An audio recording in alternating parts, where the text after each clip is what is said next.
سلام كما يتوعلو كبرات تخطاتلتي فنو إيري تيفي نلومي سونوي عسرت حادة تقمتي فرق معالتن فرغان زترالو زينا ومستنادو حيزنا لكم قريبنا لنا نمكتالكم بخبر زعدم الشام تولده بغنطاتو دما فلم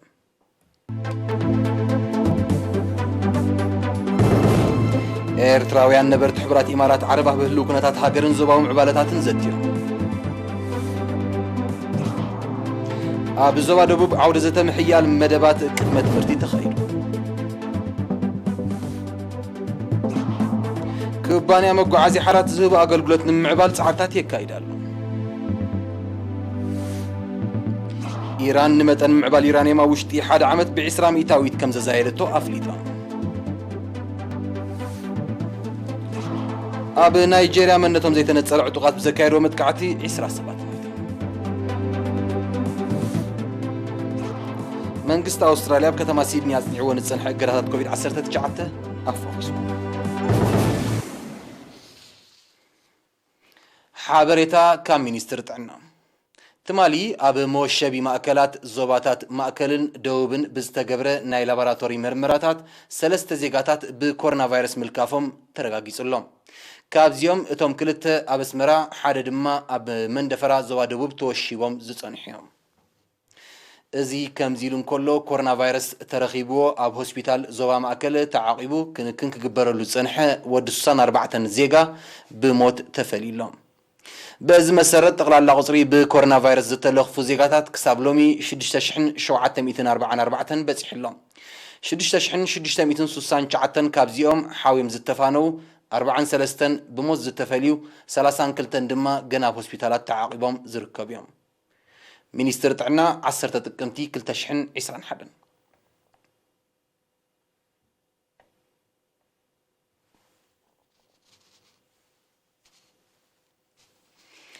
حالافي كتباو قدات هقدف آتو حاقوس قبر هيوت نإرتران نبرتي حبرات إمارات عرب أبهلو كنتات هاقرن زوباو معبالتات نزتكور السمينار أكايدوم بشمون تتكمتي أبستقايد السمينار آتو حاقوس دحنتاوي لمعاتاوي بوليتيكاوي دبلوماسياون زيناو مدبات مخته بمنصر أكوابينان على منزلو معبالتات زنصرن زمأزنن سفيح مبرهيبوم سلامن قسانتن زسفنو وحس قدبون مرقاز منقست إرترا مسناي سلام مشارختو بمخان نناي حبار ربحان شركنتن يسرح كم زلو زقلتس أتحقوس أب وزعي زنبر زيغاتات ودابيتاتن بمحيالن نقحاتن بمبراخن ترؤمن مختؤمن كعززو مدرخ زطلبو هاقراو عمام كم زخونه أسمير اللوم أب موداتا أتحقوس كابتساتفتن زغرب حتوتات مليسوم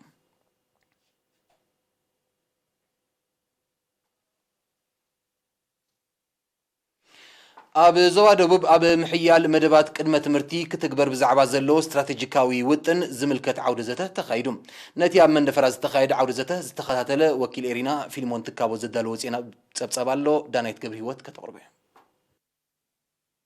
أب مدبات قدمة مرتي زقبر وفري أب محيال زقص المسرح ممهارن مستمهارن وزئي تمهارن لعل تراس لزلوا أب أوزد هابن اتفتات بوهدات كسر حلو كم زقبع أب مينستر تمرتي وانا دايركتر كفل حفشاو تمرتي آتو موسى حسين نايب قليتهم بشوعة شمونتن تقمتي أب قدمة مرتي كتكبر بزعبا زلوا ناي 3 عمتات استراتيجيكا وطن بزملكت أب كتما من دفرا أب زتخايد عودة زته آتو موسى مسرت بقوع زيغا أب بقعتن عينتن أب نؤس عدميو زحالفوم ناي تمرتي درجاتات كم زلك عب محبار بزم مدايزي أب أقلقلوت قدمة مرتي زتكبر وفري أقداسي سلازخونة اتواتي زلو وطن بقاد معنت أب قبرين خوعل حابراوي تعرك عزز أزخاخيروم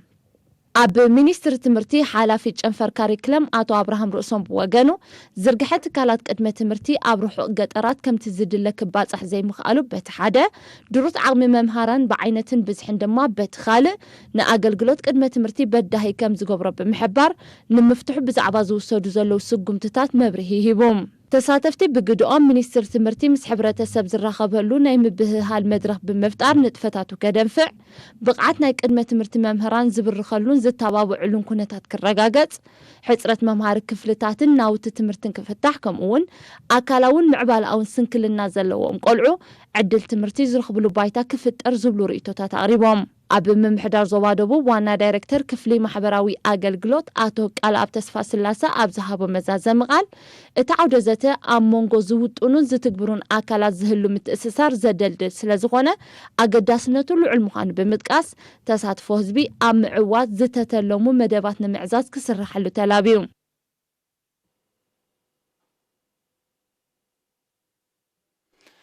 ኣብ 2003 ብ19 ሚኒባሳት ዝተበገሰ ኩባንያ መጓዓዝያ ሓራት ማእከል መሰጋገሪ ሞያዊ ፍልጠት ብምዃን ዓቕሚ ኣባላቱ ብምዕባይ ተወሰኽቲ ኣውቶቡሳት ብምውፋርን ዝርግሐ መስመራቱ ብምስፋሕን ዝህቡ ኣገልግሎት ንምዕባል ሓያል ጻዕሪ የካይድ ከም ዘሎ ገሊጾም ብዛዕባ እዚ ወኪል ኤሪና ዮናታን ይዕብዮን ዘዳለዎ ዜናዊ ትሕዝቶ ዶኒካ ፀሃየ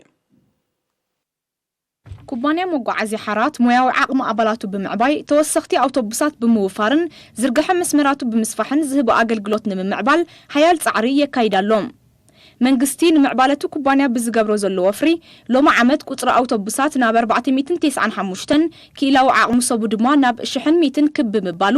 ኣብ መላእ ሃገር ኣገልግሎት ዝህበሉ መስመራት 158 ከም ዝበፅሐ ሓላፊ ምምሕዳርቲ ኩባንያ ኣቶ ሙሴ ገዛኢ ሓቢሮም ብዘይካቶም ካብ ሞያዊ ኣብያተ ትምህርቲ ተመሪቆም ናብቲ ትካል ዝተመደቡ መንእስያት ብመገዲ ሚኒስትሪ ዕዮን ማሕበራዊ ድሕነትን ዝመፁ 45 ደቂ ስዋኣትን ጽጉማት ወገናትን ብውሽጣዊ ዓቕሚ ብቑዕ ስልጠና ቀሲሞም ከም እተመረቑ እዚ ድማ ኣብ ምድራዕ ዝጸንሐ ዓቕሚ ዓበ ኣስተዋጽኦ ከም ዘለዎ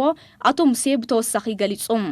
ድሕነቱ ዝሓለወ ስሉጥ ኣገልግሎት ብርትዓዊ ዋጋ ምሃብ ካብ ቀንዲ ዕላማታት ናይቲ ኩባንያ ምዃኑ ብምጥቃስ በብእዋኑ ኣብ መካይንን መራሕተንን ዝግበር ናይ ጥዕና መርመራታት ነዚ ንምርግጋጽ ዝዓለመ ከም ዝኾነ ኣረዲኦም ሓለፍቲ ኣሃዱታት ቴክኒክ ብወገኖም ኩባንያ መጓዓዝያ ሓራት ኣብ ርእስቲ ዝህቡ ኣገልግሎት ማእከል መሰጋገሪ ሞያዊ ፍልጠት ምዃኑ ብምጥቃስ እዚ መርኣያ ናይቲ ኣብ መንእስያት ዝግበር ዘሎ ወፍሪ ከም ዝኾነ ኣነጺሮም መንእስያት ኣዝዮም ብሱላት እዮም ድሓር ምስቲ ረኺቦሞ ዝጸንሑ ትምህርቲ ኣብዚ ተቐባልነት ኣለዎም በብግሳይ ኣብቲ ሞደፊክ ቁርብትለይ ክስታይ እንድሕር ሓጊዝካዮም ብቑዓት እዮም እቶም ቆልዑ ኣዝዮም ብሱላት እዮም ተመሪቖም ዝመፁና መንእሰያት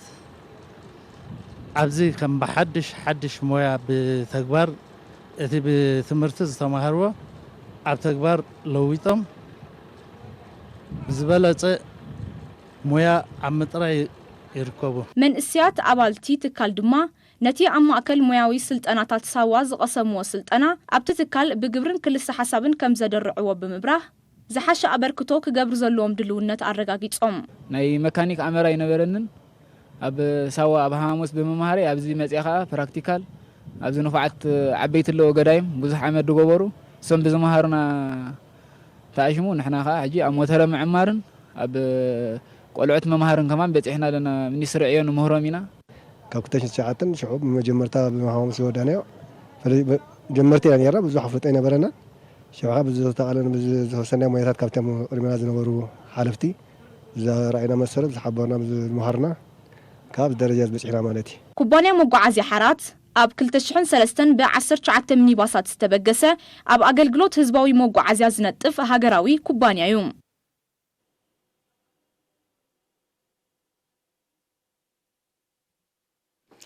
ክብራት ዓዘብትና ድሕሪ ዝሓፀር መሰጋገሪት ኣገራዊ ዜና ሒዘ ክምለሰኩም ምክትታልኩም ክትቅፅሉ ደጊመ ብኽብሪ ዕድም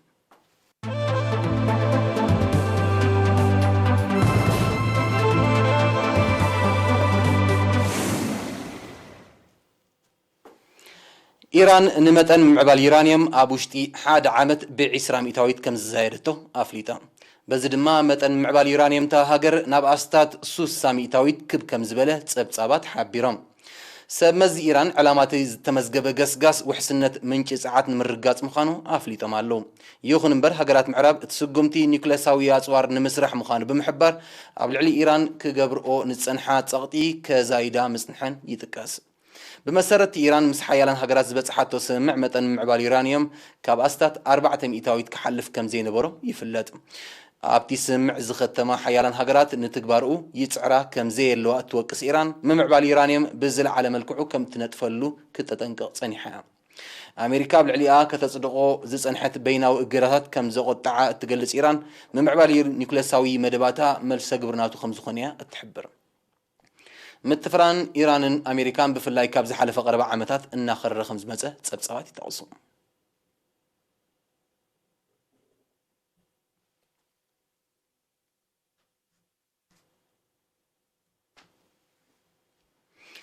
ጸጥታው ኩነታት ናይጄርያ መመሊሱ የንቆልቆል ኣብ ዘሎ ልዋን ምነቶም ዘይተነጸረ ዕጡቃት ብ10 ጥቅምቲ ኣብ ሰሜናዊ ምዕራብ ሃገር ብዘካየዶ መጥቃዕቲ ብውሕዱ 20 ሰላማውያን ሰባት ሞይቶም እቲ መጥቃዕቲ ኣብ ናይ ዕዳጋ ቦታ ብምፍጻሙ ደይመደይልካ በርጌስ ንምህሳይ ዝዓለመ ምንባሩ ሰብ መዚ ናይጄርያ ወቂሶም ብሰንክት መጥቃዕቲ 10ታት ከም ዝቆሰሉን ከቢድ ዋታው ዕኖት ከም ዝወረደን እቶም ሰበስልጣን ወሲኾም ኣረድዮም ሰራዊት ናይጄርያ ዕጡቃት ንምድምሳስ ዘካይዶ ዘሎ ወፍሪ ዛጊ ዝጥቀስ ውፅኢት ከም ዘይተረኽቦ ናይ ቀረባ ተዓዘብቲ ጠቕሱ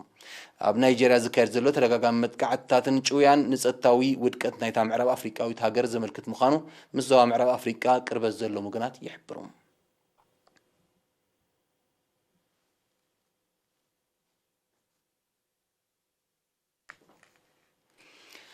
መንግስቲ ኣውስትራልያ ን4 ኣዋርሕ ኣብ ከተማ ሲድኒ ኣጽኒዕዎ ዝጸንሐ እገዳታት ኮቪድ-19 ካብ ሎሚ 11 ጥቅምቲ ከም ዘፋኾሶ ኣፍሊጦም እቲ መንግስቲ ነስጉምቲ ዝወሰደ 70 ሚታዊት ካብ ነበርቲ ናይታ ከተማ ክታበት ጸረ ኮቪድ-19 ከም ዝወሰዱን መልከፍቲ ናይቲ ለበዳ ከም ዝጎደለን ብምሕባር እዩ ብመሰረት ስጉምቲ ትካላት ወሃብቲ ኣገልግሎት ክኽፈታን ከለዋ ኣብያተ ትምህርቲ ግን ንግዚኡ ተዓጽየን ክጸንሓ ምዃነን ተፈሊጦም ብዘይካዚ እቲ መንግስቲ ንህዝባዊ ምትእኽኻብ ዝኽልክል ስጉምትን ምዕጻው ኣህጉራዊ ዶባትን ንግዚኡ ጸኒዑ ክጸንሕ ምዃኑ ገሊጹ መንግስቲ ኣውስትራልያ ሓድሽ ጅር ኮቪድ-19 ስጋኣት ይፈጥር ከም ዘሎ ብምሕባር ህዝቢ ንምግትኡ ተረኡ ምስ ዘይጻወት ተፋኺሱ ዘሎ እግራት ዳግማይ ክጸንዕ ከም ዝኽእል ኣጠንቂቑሎም ኣብ ኣውስትራልያ ልዕሊ 130,000 ሰባት ብኮሮና ቫይረስ ክልከፉ እንከለዉ ልዕሊ 1400 ድማ ከም ዝሞቱ ጸብጻባት ይጠቕሱ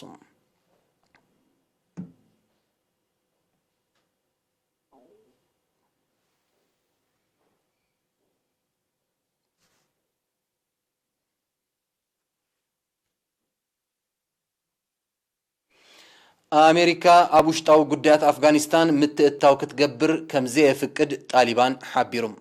ጣሊባን ነዚ ዝገለጸ ወከልቲ ክልቲኦም ወገናት ድሕሪ ምውፃእ ሰራዊት ኣሜሪካ ካብ ኣፍጋኒስታን ንፈለማ እዋን ብ9-10 ጥቅምቲ ኣብ ከተማ ኣደውሓ ቀጠር ኣብ ዘካየድዎ ርክብ እዩ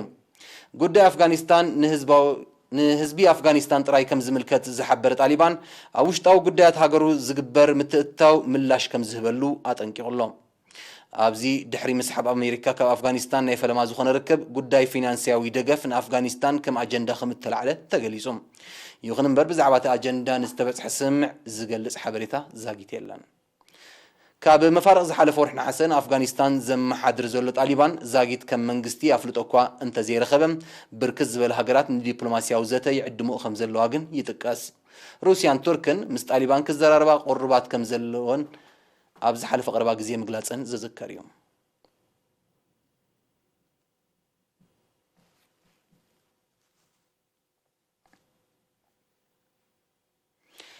ኣብ ሩስያ ትማል 10 ጥቅምቲ ብዘጋጠመ ሓደጋ ምውዳቕ ነፋሪት ብውሕዱ 16 ካብ ተሳፈርታ ከም ዝሞቱ ተቓሊሑ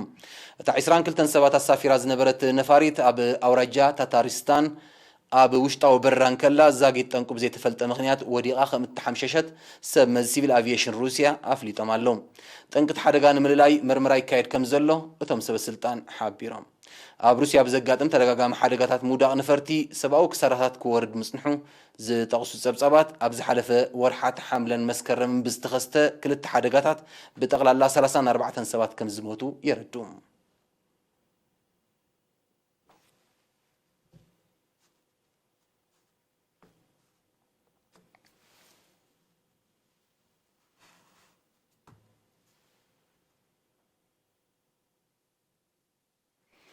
ስነ ህይወታዊ ብዙሕነት ብደረጃ ዓለም ኣዝዩ ከም ዘንቆልቆለ ጸብጻባት ኣከባቢ ሓቢሮም ብመሰረቶም ጸብጻባት ካብ 1970ታት ቁጽሪ መጥበውቲ ዕዋፍ ዓሳታት ለመምትን ምድረ ማያውያንን ብገምጋም በኣስታት 70 ሚታዊት ከም ዝጎደለ ተፈሊጡ ኣስታት ሓደ ርብዒ ዓሌታት እንስሳታትን ኣትክልትን ሓደጋ ምጽናት ኣንጸላሊዎም ከም ዘሎ እቶም ጸብጻባት ብተወሳኺ ኣረድዮም ብሰንኪ ክሊማዊ ነውፂ ዝስዕብ ዘሎ ሓደጋታት ባርዕ ዕልቕልቕን ካልእ ባህርያዊ ሓደጋታትን ጠንቅናይቲ ኣሉታዊ ተርእዮ ምዃኑ ክኢላታት ኣከባቢ ይጠቕሱ ክሊማዊ ነውፂ ንምግታእ ዕቱብ ስጉምቲ ምስ ዘይውሰድ ቁጽሪ ሓደጋ ምጽናት ዘንጸላልዎም እንስሳታትን ኣትክልትን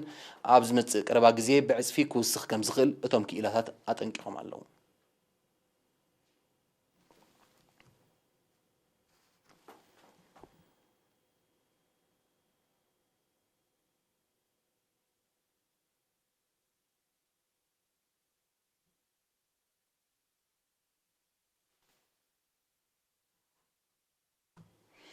نسعى استلالو زينو مسنادون مزام كنتاتهم كدغملكم ኤርትራ ነበርቲ ሕቡራት ኢማራት ዓረብ ኣብ ህልው ኩነታት ሃገርን ዞባዊ ምዕባለታትን ዘትዮም ኣብ ዞባ ደቡብ ዓውደ ዘተ ምሕያል መደባት ቅድመ ትምህርቲ ተኻሂዱ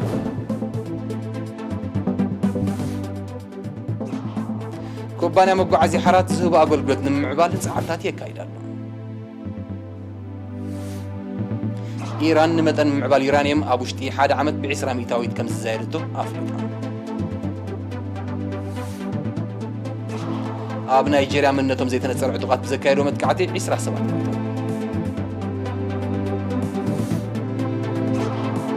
መንግስቲ ኣውስትራልያ ኣብ ከተማ ሲድኒ ኣጽኒዕዎ ንዝጸንሐ እገዳታት ኮቪድ-19 ኣፋኺሱ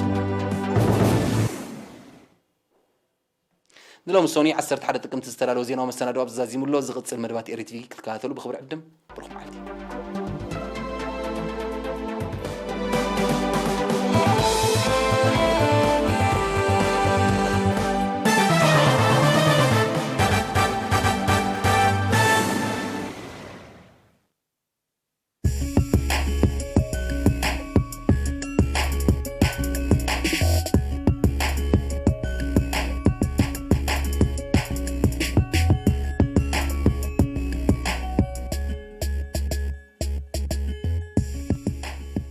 ክቡራት ተዓዘብትና ከመይ ጸኒሕኩም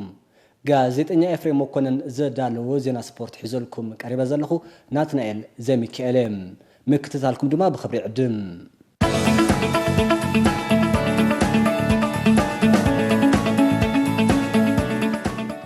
بفدرشن قددم بشكلتا زبا ماكل زتودبه شمون تمدرخات زتقالل وددر بسنبت 10 تقمتي اب ماي دمنت غابي بيت غرغش بدمقت فليموم تقاللمتي قدماي ديفيجن اب مسرع بسترخبلو كلت حوس واس غارتا مالت ميكس تيم حوسكا بحفشا شمون تغانتات ابزنيلو معمت زكاد زور زبا ماكل يساتفالوا كاب كلن غانتات زتواصو 72 تقاللمتي 120 كيلومتر نشفان اب مسرع ترخيبهم اب مسمر اسمر باص ب 29 مسكرم بغزين بن بن كالاي ترتحيزات مرح زنبرت منسي تقداميت قال نفحي بيتي الفوتسن برهان بحادقا مكينا كاب غودنوم بمسوعات مفلايم ني حاد دقيقه ني حلنا صلوت مذكارم وددرم بحلافي چنفر سبورت زبا ماكل اتو كفل ابرها تمريقم نقدامي مدرخ جميرمم ابز كايدو حيال نفاس زعابلو وددر كام تقادمتي ابستفرالي غجلتات كماقلون ككبان دحر مصنح ام بلا 4 كيلومتر تسريعات لوم زنبرت نا انترميديت امونغو صوتا نا نطبن نا غزين مقشش زوهب قصبه وددر بحبار اكايدوم نهم غزاي غانتا ايرتل دانيال يحدغون سامسون هابتن كلتيوم كاب غانتا اسبيكو كاب قداماي كساب سالساي تمراريحن بمتاو ناي سلستن كلتن حادن نطبن اب غزيوم زدمر ناي غزي مقشن تعاويتوم صوتا خام كاب غزينا بغزي ان مقرخله حجون زتفرالي تقدمتي ناي ملاقفه تلتاتو كوات كايدو كسلطم غن اي كالن مبل 80 كيلومتر تسريع زنبرت كال اي قصبه وددر كام سامسون هابت غانتا اسبيكو نهم غزان امانيل محرن كلتيوم غانتا ايرتل كاب قدامي كساب سالساي بمعوات ناي سلستن كلتن حدا نطب غزيوم تعاويتوم اب مود اتزكايدو حيال قصبه وددر قدامي سامسون هابت كاب غانتا اسبيكو نوددرو ب 2 50 دقيقه بادو 6 قالتن بزخونه غزي اب ساعات 40 كيلومتر ان رغص قدامي كوينو كعواتن كلهم ميكيل هارتوم مالت غوميستا كاب غانتا سمبل الكسندر اساق بولقي سيلا ولد ميكيل دانيال يحدغون كلتيوم كاب غانتا اسبيكوم اماني المحاري كاب غانتا ايرتل يو اسمروم كاب غانتا دندن نهم غزاي كاب غانتا ايرتل اخليلو غبريوت كاب غانتا سمبل ناتان مدهاني كاب غانتا اسبيكو كاب كالاي كساب 10 ناي مدرخ عوت امزغيبوم تقاددا ماي سامسون هابتقا بوهلو الغزين بنطن كلت مالي ابزبان لبيسو اب كالاي مدرخ كاتيوم تقاددا ماي سامسون هابتم ابز حلف عمتون عوت تقاددا ماي مدرخ منبارو يذكر بغانتا غانتا اسبيكو بشمونت دقيقه 30 حدن كاليتن بادو نوس كاليتن بزخونه غزي قدامي تكوينا اب كالاي مدرخ كتاتيام تقدمتي دق انشتي ابز كايدو ناي سالساي مدرخ وددر كام 7 كيلومترين شفينن ابز كايدو مساتي وددر كا تقدمت غانتا دندن اديام داويت وددر بحاده ساعه 58 دقيقه 43 كاليتن بزخونه غزي اب ساعه 35.3 كيلومتر ሜትር እናረገጸት ንተቀዳሚት ኤደን ተስፋ ሚካኤል ጋንታ ዓረጋ ኸቲላ ንመወዳድርተን ብንውሕ ፈለን ቀዳሚትን ካልእትን ብምዃን ክዕወታን ከለዋ ዓባይ ጉጅለ ኣብ ዘካየዱ ቅጽበተ ውድድር ከዓ ሚለና የፊት ካብ ጋንታ ዓረግ ዮርዳኖስ ርእሶምን ዳናይት ፍጹምን ክልቴን ካብ ጋንታ ደንደን ቅሳነት ወልደ ሚካኤል ካብ ጋንታ ሰራይ ርሳዋ ሞናሊዛ አርአያ ካብ ጋንታ ደቡብ ራሄል ዘርሰናይ ፌቨን ሃይለን ብርክቲ ፍሳሄን ክልቴን ካብ ጋንታ ዓረግ ካብ ሳልሲቲ ክሳብ 10 ተዓዊተን ብሓፈሻ ውህሉል ግዜ ዝመርሓ ዘለዋ ተቀዳደምቲ ከዓ ቀዳሚቲ ኣድያም ዳዊት ካብ ጋንታ ደንደን ብ5 ደቂቃን 49 ካልእትን 21 ካልእትን ብዝኾነ ግዜ ክትመርሕ ከላ ኤደን ተስፋ ሚካኤል ካብ ጋንታ ዓረግ ብ14 ካልእት ፍልሊ ቅሳነት ወልደ ሚካኤል ብ32 ካልእት ፍልሊ ይስዕባ ብውህሉል ነጥቢ ከዓ ቀዳሚቲ ቅሳነት ወልደ ሚካኤል ብ28 ነጥቢ ክትመርሕ ከላ ዮርዳኖስ ርእሶም ካብ ጋንታ ደንደን ከዓ ብ21 ነጥቢ ትስዕባ ተቀዳደምቲ ጁኒየር ካልኣይ ዲቪዥን ኣብ ዘካየዱ ናይ 70 ኪሎ ሜትር ከዓ ተቀዳዳማይ ዩኤል ሃብተኣብ ማለት ሸቃ ካብ ጋንታ ኤርትል ኣብ ክልተ ቀጽበታ ውድድር ቀዳማይ ኮይኑ ብምዕዋት ላዕለዋይ ኢድ ክሕዝን ከሎም ተቀዳደምቲ ዳዊት ሳሙኤልን ናኦድ ብርሃንን ክልቲኦም ካብ ጋንታ ደንደን ያፌት ሙሉጌታ ካብ ጋንታ ኤርትል ቤሮን ግርማይ ካብ ደንደን ናሆም ዘመንፈስ ብውልቂ ሙሴ ምስግና ካብ ደንደን ኤቨን የማነ ካብ ጋንታ ኤርትል ዮናስ ተኬ ካብ ጋንታ አስፔኮ ሳይሞን ገዛይ ካብ ጋንታ ሰንበል ካብ ካልኣይ ክሳብ 10 ናይ መድረኽ ዓወት ኣመዝጊቦም ኣብ ሰለስተ መድረኽ ዘካየድዎ ብውህሉል ነጥቢ ዝመርሑ ዘለዉ ተቀዳደምቲ ከዓ ዩኤል ሃብተኣብ ብ31 ነጥቢ ናኦድ ብርሃን ብ17 ነጥቢ ካብ ቀዳማይ ክሳብ ሳልሳይ ይመርሑ ኣለዉ መወዳእታ ከዓ እንዲሆም ውድድሮም ዘካየዱ ናይ ዩዝ ማለት ተቀዳደምቲ ሳልሳይ ዲቪዥን እዮም ነይሮም 60 ኪሎ ሜትር ንሽፋን ኣብ መስርዕ ተረኺቦም ናይ ውልቂ ተቀዳደምቲ ዳንዮም ፍጹም ብርሃን ከዓ ብውድድሩ ብ41.8 ኪሎ ሜትር ኣብ ሰዓት እናረገጸ ቀዳማይ ኮይኑ ክዕወትን ከሎም ሚልኪያስ ማእከለ ካብ ጋንታ ንስሪ ሳይሞን ሚካኤል ካብ ጋንታ ጎዳይፍ ኤሉድ ክፍሎምን ሄርሞን ኢሳቅን ክልቲኦም ካብ ጋንታ ጽንዓት ሜሮን ምስግና ካብ ጋንታ ኣኽርያም ኣቤል ተክለ ብውልቂ ናትናኤል ጎይቶም ካብ ጋንታ ኣኽርያም ሴም ምሕረታብ ካብ ጋንታ ዋርሳይ ሚካኤል ወልዱ ካብ ጋንታ ንስሪ ካብ ካልኣይ ክሳብ 10 ናይ መድረኽ ዓወት ከመዝግቡን ከለዉ ብሓፈሻ ብውህሉል ነጥቢ ዝመርሑ ዘለዉ ተቀዳደምቲ ከዓ ዳንዮም ፍጹም ብርሃን ብውልቂ 29 ነጥቢ ሳይሞን ሚካኤል ካብ ጋንታ ጎዳይፍ ብ18 ነጥቢ ዓወት ክብሮም ብውልቂ 17 ነጥቢ ካብ ቀዳማይ ክሳብ ሳልሳይ ተመራሪሖም ይርከቡ ከም ዘለዉ ህዝባዊ ርክባት ፌደሬሽን ቅድድም ብሽክለታ ዞባ ማእከል ተክሊት ኢሳቅ ኣብ ጽሑፋቱ ኣነጺሩ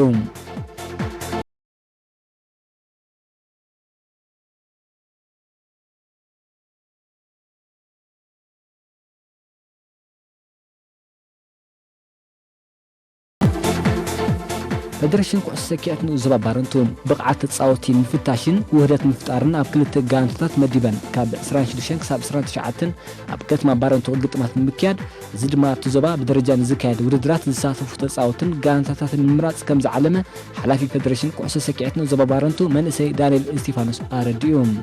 ናይ ሰለስተ እብረ ዝነበረ ውዕውዕ ስፖርታዊ ፀወታት ኣብ መንጎ ጋንታታት ባድመን ጀጓርን ዝተኻየደ ውድድር ኣብ ምሕያል ስፖርተኛታት ብሉጻት ተጻወት ምምራጽ ኩዕሶ መርበብ ምብርባርን ንነፃ ዕውታት ኮይነን ክወፃ ድርኺት ዝፈጥር ከም ዝኾነ ብምጥቃስ ኣብ ጋንታታት ዝርአ ዘሎ ሃጓፋት ምሽፋን ድማ ሓጋዚ ከም ዝኾነ ፌደሬሽን ኩዕሶ ሰኪዔት ዞባ ባረንቱ ገሊጹ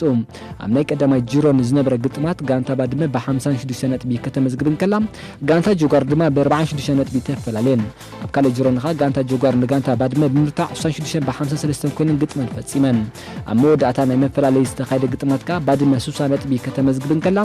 ጀጓር ድማ 57 ነጥቢ ምምጻእ ውድድርን ዛዚመን ኣብ መወዳእታ ናይቲ ፀወታ ዕውት ነጥቢ ኣመዝጋቢ ኣቤል ወልዱ ብሉጽ ተጻዋታይ ሜሮን ምሕረተኣብ ብሉጽ ውልዶ ተጻዋታይ መንእሰይ እስሮም ብምዃን ናይ መታብዕ ሽልማት ተዋሂቦም ክቡራት ተዓዘብትና ንሎም ዕለት ዝተዳለወ ዜና ስፖርት ኣብዚ ተፈጺሙሎ ምስ ካልእ መደባት ቴሌቪዥን ኤርቲቪ ንገርፈኩም ብወገነይ ሰላም